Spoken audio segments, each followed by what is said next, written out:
For my A2 media coursework, me and my group had to create a horror-based film trailer, as was called The Tormented, which is a psychological paranormal subgenre.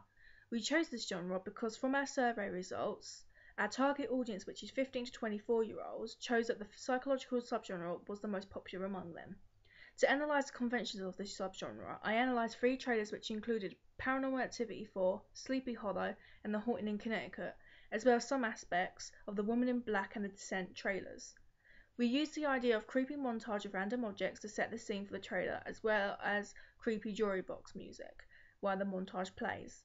This creates confusion for the audience, yet equally creates tension and terror, and this invites the audience in and is a part of Bath's pleasure of text.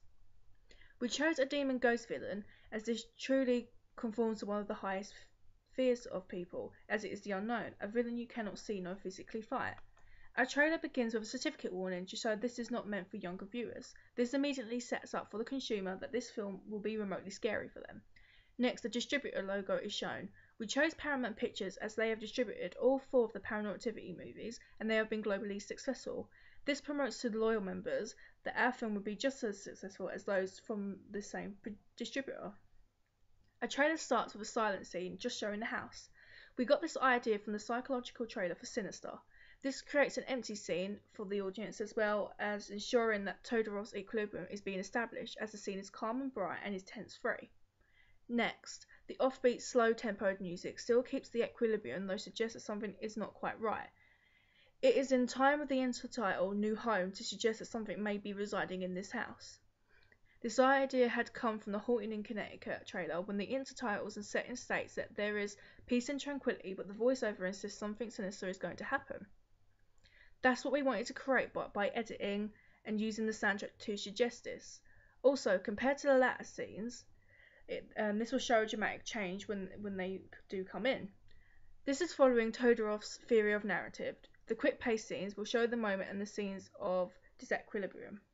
We decided not to include a new equilibrium as this creates more mystery for the consumer, and we also didn't want to give away the plot of the movie. And it would make it an unsuccessful trailer, as well as we wanted the viewer to be excited to see the reveal at the end of the movie. The first shot includes a point of view shot from the window of the 2 girls moving into their new home. This suggests something is watching them. This starts to create tension, but the 2 girls are joyful, so this creates the equilibrium. This shows a juxtaposition with the offbeat piano music. The girls are wearing typical and casual teenage clothes to suggest that this is going to be a typical teenage movie. One girl is slightly more provocative, and if you look at props character types, this suggests she will be the first to be killed off. Next, fire is shown. This is to show how everything is about to change. The fire represents the lightness in the dark. This is followed by a scene of teenagers talking about the murders happening in the supposed house, and paper clippings of the murders that have happened there previously. This is the moment of disequilibrium. Next, the 2 girls are going to sleep in their new house, and they're switching off the lamp, signifying that the disequilibrium is about to begin. Next, a montage of clips is shown, and it is a confusion and quick pace rush, and this is the disequilibrium to tense the situation. We played with Clover's idea of the final girl. Though one girl becomes possessed, it still questions who will be the final girl out of the 2. The audience is forced to identify with the female leads, which is the character Caroline, but she turns out to be one of the villains, and this goes against and breaks conventions and paradigms, but also adds mystery and confusion, making it successful. The idea of the character Macy being more innocent compared to Caroline shows not only is she suspected as the final girl, but she's also a major target for the demon. We got this idea from the Paranormal Activity franchise, when the demon generally focuses on the most innocent of all the characters, such as children or young teenage girls. We use intertitles in our trailer, as these are usually compulsory to the genre. So we also decided to use them. New Home, New Start shows that the girls are new to the neighbourhood, and the question mark shows it's a rhetorical question, which questions the notion of their new beginnings. Hidden demons will be revealed. This underlays that there is more to the plot than just demons versus girls. We chose the word revealed because this suggests something that has not been seen before for the audience.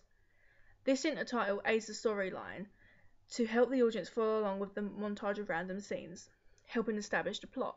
We chose a sharp white font to resemble a paranormal being, but with a flickering effect just like those used in the trailers for The Descent. This shows that something isn't quite right and the light is going out for the girls in the trailer. Evil is taking its grasp.